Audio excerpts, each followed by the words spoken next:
Ok, donc moi je m'appelle Stéphanie.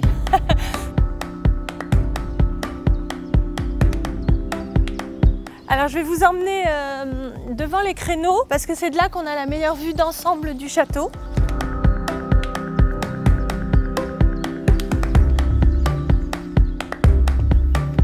C'est notre maison depuis presque 20 ans maintenant et c'est dans la famille de mon mari depuis un peu plus de 200 ans. C'est d'abord un lieu de vie de notre famille. Voilà, les Anglais diraient sweet home. Quand on est ici, on voit bien la partie la plus ancienne qui est sur la droite, qui remonte au XIVe siècle. Il y a aussi la tour d'entrée qui est très symbolique un peu du château.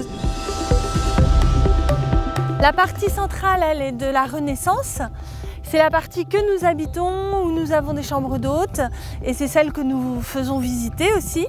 Très vite, l'aspect familial s'est imposé dans les deux sens. C'est-à-dire c'est une famille qui accueille, nous aimons accueillir, mais nous aimons accueillir aussi les gens qui viennent en famille. Il y a ces très grands communs du XVIIIe qui ajoutent beaucoup à la beauté de Giseux. Tous les lieux principaux, qui sont les plus beaux d'ailleurs, ce sont des lieux que nous utilisons aussi bien en famille, quand nous recevons également des amis, mais vis-à-vis des touristes, je ne vois pas pourquoi on leur cacherait.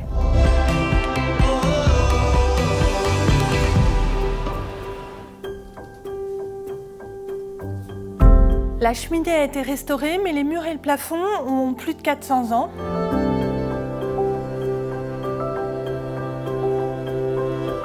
À la fin du XIXe siècle, l'arrière-grand-père de mon mari, qui était un petit garçon, jouait ici et il a fait un trou dans le torchis. Et derrière ce trou, on a vu qu'il y avait quelque chose, qu'il y avait de la couleur. Mais on a eu la confirmation par plusieurs spécialistes qu'elles sont d'origine et donc seule la cheminée a été repeinte. D'ailleurs, les couleurs sont plus vives sur la cheminée que sur les murs ou le plafond.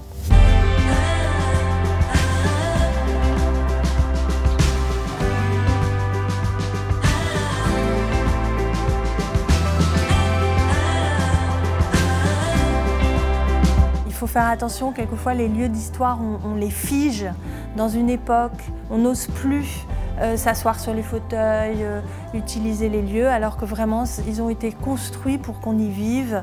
On aime partager ce lieu sans qu'il y ait de véritables frontières entre notre vie familiale et puis l'aspect touristique. Et celles qu'on ne peut pas utiliser avec notre famille, eh bien on en a fait des chambres d'hôtes pour qu'elles soient aussi des lieux d'accueil, pour que d'autres puissent vivre la vie de château.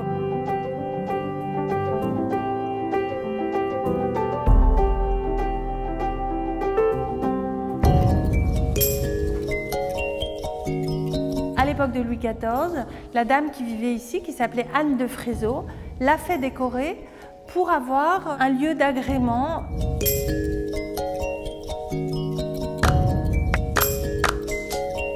C'était aussi une façon de faire du mécénat, puisqu'elle a accueilli une école, une vraie école de peinture, qui se sont servis de ces murs comme d'un atelier pour apprendre leur métier de peintre.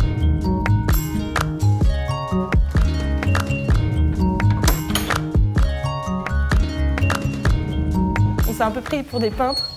On avait 8-10 ans, quelque chose comme ça. Il y avait un mur blanc. Et on ne trouvait pas les feuilles de papier. Et du coup, on a dessiné sur le mur. Et nous, on ne voyait pas le problème parce que de toute manière, il y avait de la peinture partout dans la maison, sur tous les murs. Alors, mes parents, forcément, se sont... Un petit peu énervé. Ouais, c'était pas vraiment l'idée du siècle finalement. Mais on a laissé notre marque à Giseux et un jour, peut-être qu'un enfant viendra casser les travaux que les parents ont faits et retrouveront nos dessins à nous. Je pense pas qu'ils les prendront pour des dessins de maître quand même. On sait pas, tu sais, l'art ça évolue. Nous, ce que nous aimons, c'est créer cette histoire chaque jour, accompagnée de ceux qui veulent la vivre avec nous. Et c'est cette aventure-là que nous aimons bien partager, expliquer. On avait 10 ou 12 ans et on accueillait, on animait la chasse au trésor pour les enfants. Durant l'été, il y a tous les costumes qui sont accessibles, que ce soit pour les visites costumées, pour les visites nocturnes. Et ce qui est marrant, c'est qu'ils peuvent mettre un seul élément et être tout de suite dans l'univers. Ça, c'est vraiment des robes de princesse. Enfin, de princesse, quoi. Il y a des volants, de la dentelle. Non, c'est pas que donc les poules sont automatisées.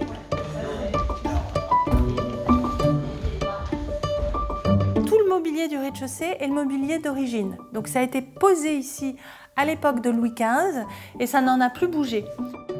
Par exemple, ce bureau était là. Ce qui est incroyable, c'est qu'il y avait le même fauteuil devant au XVIIIe siècle qu'aujourd'hui. On a décidé de les faire classer monuments historiques. L'environnement et la nature sont un patrimoine naturel aussi intéressant, aussi important.